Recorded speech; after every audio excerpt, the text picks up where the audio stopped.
And with that, let's move on to EA's conference, which was a stinker. It was cringy. It was terrible. I didn't see the whole thing. I just heard from a lot of people that had watched it who told me that it was very cringy, and I went back and looked at some of the stuff, and it was like, oh, let's hang out and chill with the crowd, and it kind of slowed everything down. It was a terrible conference. They showed a bunch of mobile stuff and sports games like they always do. Apparently there's a new Command and Conquer.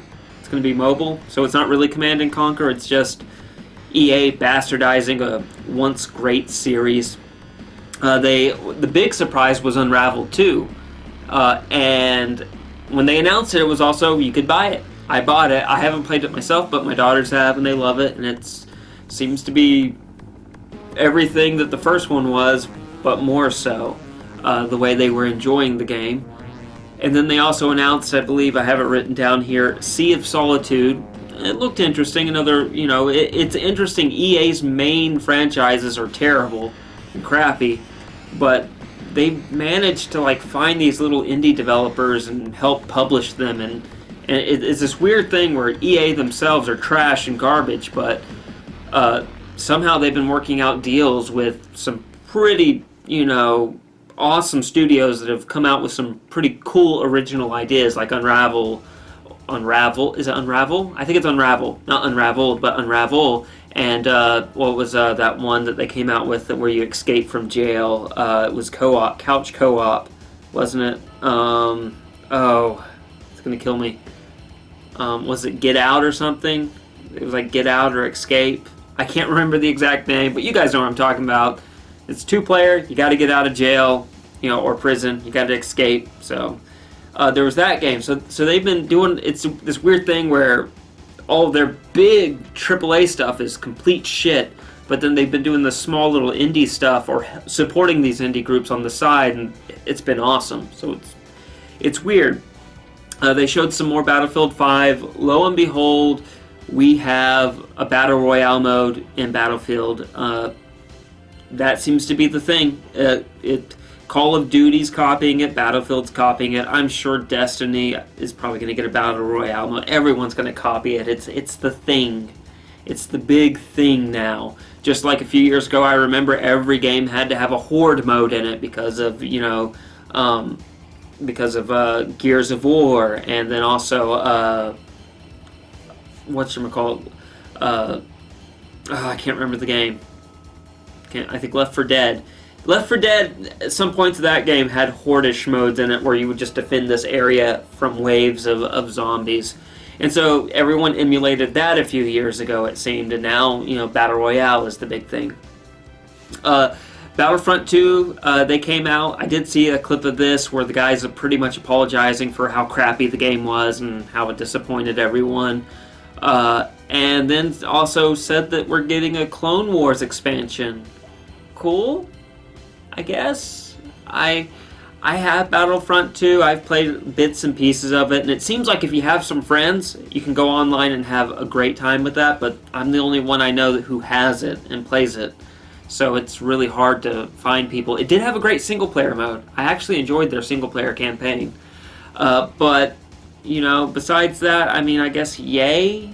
I'm not going to thumb my nose at, free content that they're sending our way, but yeah, that's all they really said. They had some more Star Wars info for us. Apparently it was weird. There was the Respawn guys, Titanfall, they were out in the crowd. It's like, oh, look at who's out in the crowd.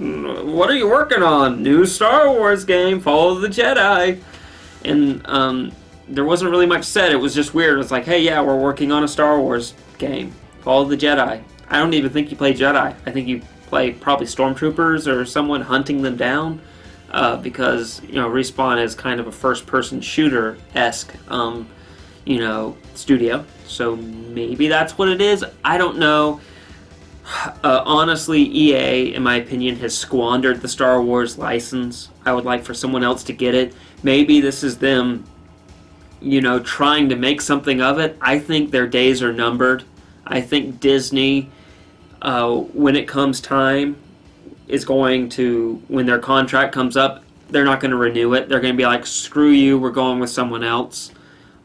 Because obviously, You had a Battlefront 2 expansion, and then you kind of go, oh, and we're working on this other Star Wars game over here on the side. But besides that, not too much. Doesn't seem like there's too much going on.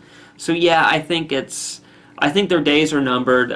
Probably Disney can't get out of the contract with EA, so they're just going to let the contract ride out. And once it's over, hopefully, I honestly just hope Disney revives LucasArts and just have a studio, and that's what they do. They make LucasArts games. You know, they make Star Wars, Indiana Jones, possibly bring back Full Throttle, maybe some Monkey Island, you know, bring back some of that cool stuff. But yeah, yay. First-person shooter Star Wars game, I guess. And then last but not least, I went back and watched this video, they showed a lot of Anthem.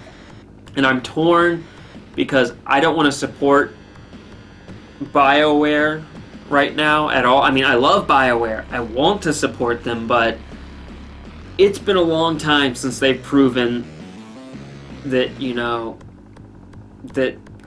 it's been a long time since they justified my trust and loyalty towards them, if you will. Mass Effect 3 was one that was the one that really tried my faith in them. And in the end, they ended up giving just enough for me to go, okay. But then ever since then, all the stuff they've come out, Mass Effect Andromeda was the shits. Dragon Age Inquisition was okay. It wasn't anything great. It had some high points, but I mean, they're not the same company they used to be. So, and I think this is their last chance. I think if Anthem bombs, EA's going to gut the rest of what's left of BioWare. Gut them. They have the properties. They'll probably take all the really big talent that's over there, like your Casey Hudsons, and put them somewhere else, and probably take the best talent and merge it into another studio that they have. But I think if Anthem doesn't deliver, they're going to gut them, and that's why part of me is like, maybe I should support it because I don't want to see BioWare, go away. But then again, at the same token, it's not the same BioWare that made Knights of the Old Republic. It's not the same BioWare that made Mass Effect 1 and 2. This is a completely different studio than what it once was.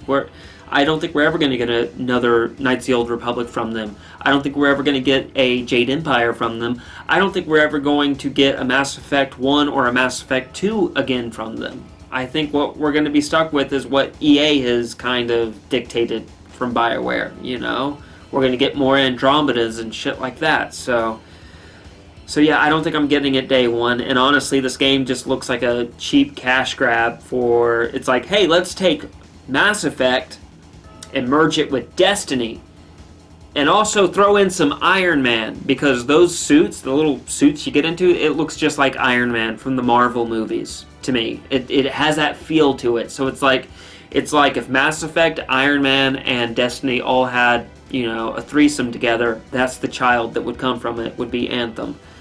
Not too excited for it. Maybe they'll show something down the road that'll get me really into it. I like the idea that there's a home base and all the single-player interactions take place there, and when you go out into the open world is when the multiplayer or the MMO element kicks in. So you can still have like your story mode, but then again, that seems very clunky and isn't going to feel, because there's some story moments that have to happen out in the wild, just like in all the other great RPG games. And so it just seems weird that you're going to keep all of your story stuff stuck in just this one location. Maybe I'm wrong, in the single player it takes place, those elements take place in several different locations, but the way they described it on the stage sounds like you're going to go to this citadel or this HQ, and that's where all of your plot's going to happen, that's where all your dialogue's going to happen. And that seems like it's going to really, really just kind of handicap the storytelling elements. Because if you're stuck to one location, that ties your hands as far as creating a compelling narrative, in my opinion. But yeah, that was everything from EA. It stunk. I'm glad I missed it. I can see why they probably wanted to go on first, get it out of the way, move on.